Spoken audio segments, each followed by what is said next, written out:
Bom dia, gente. Então hoje nós vamos fazer correção de exercício, tá? Pega aqui a lista de exercícios, tá? Do segundo ano da história e vamos responder rapidinho aquelas respostas. Vamos lá. 1. Qual a pirâmide social da América Latina no século XVIII? Então você tem lá espanhóis, crioulos e a sociedade em geral, né? Escravos, pequenos comerciantes, agricultores. Então você tem lá espanhóis, crioulos e escravos, tá bom? 2. Diferencia os libertadores da América. Sucre, José San Martín e o Simão Bolívar. Então os três eles foram os responsáveis pela independência de vários países sul-americanos. O Sucre foi Bolívia, Equador e México. O Simão Bolívar, Colômbia, Argentina. Então cada um desses três foi responsável pela libertação de um conjunto de países, tá bom? Da América Latina. 3. Explicação dos caudilhos na América Latina. Então, quando a América Latina consegue a sua independência em relação à Espanha, esses caras, os crioulos, que estavam abaixo dos espanhóis, ou seja, aquela elite que nasceu na América, começa a dominar, né? E vai formar esses caudilhos. O que seria um caudilho? Um ditador. Então, são os primeiros ditadores sul-americanos, tá bom? Aqui na América do Sul tem a mania, né, o hábito de votar numa figura ditatorial, né, desde a independência até hoje, tá? Então nasce junto com esse caudilismo, tá? 4. Revolução Cubana e Emenda Platt. Cuba era dominado pela Espanha. Os Estados Unidos foram lá e apoiaram a independência cubana, tá bom?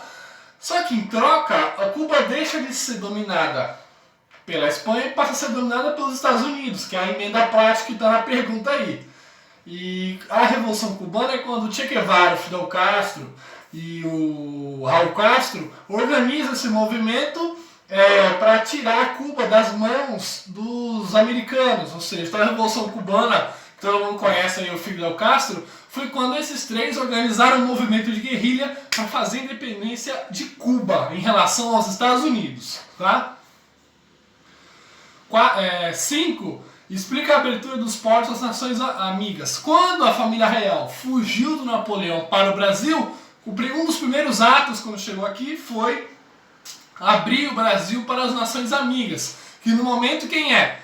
A Inglaterra, a única nação que era amiga. Todas as outras estavam sob o domínio napoleônico, tá?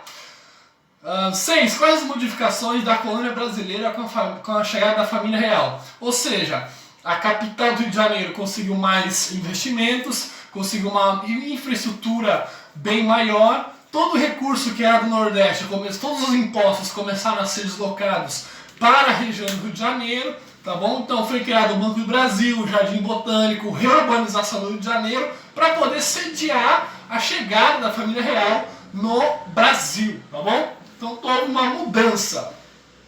7. O que é a Revolução Pernambucana?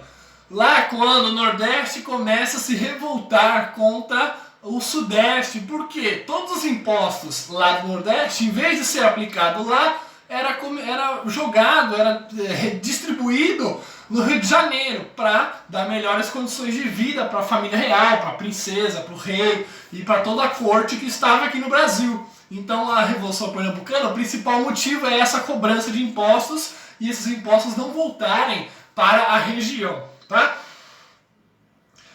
8. Guerra da Cisplatina.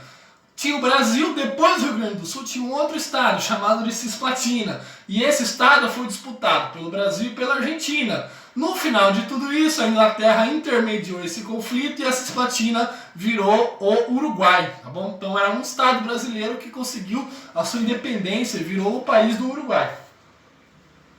9. O que foi a Revolução Liberal do Porto? Foi o começo do fim, ou seja, lá em Portugal, depois que o Napoleão foi derrotado, começou a haver uma convulsão social para o rei voltar para lá e deixar o Brasil, né? Transformar o Brasil em uma nova colônia. O Dom João volta para Portugal e deixa seu filho, o Pedro, que seria o Pedro I, aqui no Brasil. Então a Revolução Liberal do Porto foi o começo da independência do Brasil, quando o Dom João volta para Portugal.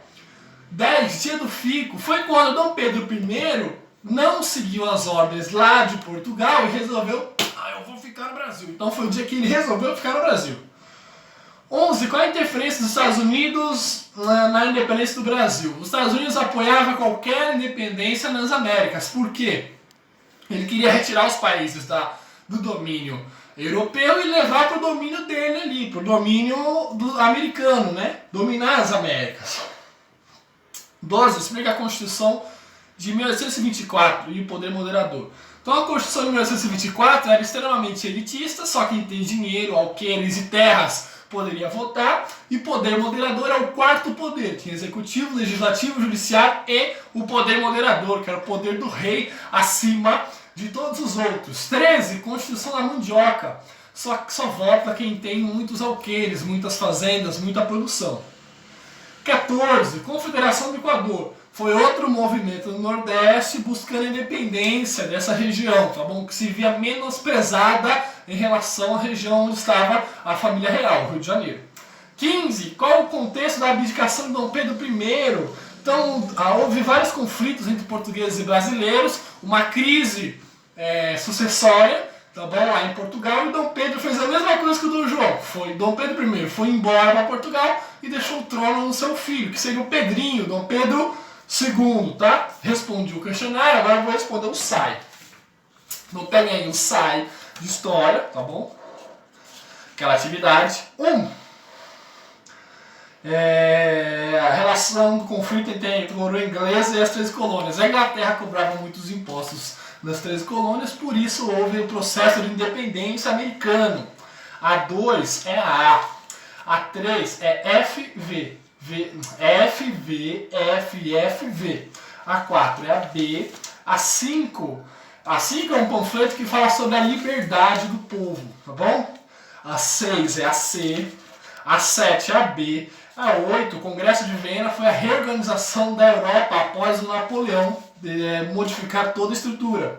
A 9 é a E. A 10, caudilismo, a gente respondeu no questionário. Caudilismo são os ditadores sul-americanos. A 11 é a B. A 12 eu deixo para vocês. A 13 é a D. E a 14 é a C, tá bom? Então é a correção das 2 primeiras semanas que vocês ficaram aí de quarentena. Corrijam, deixem tudo no caderno pra gente vistar.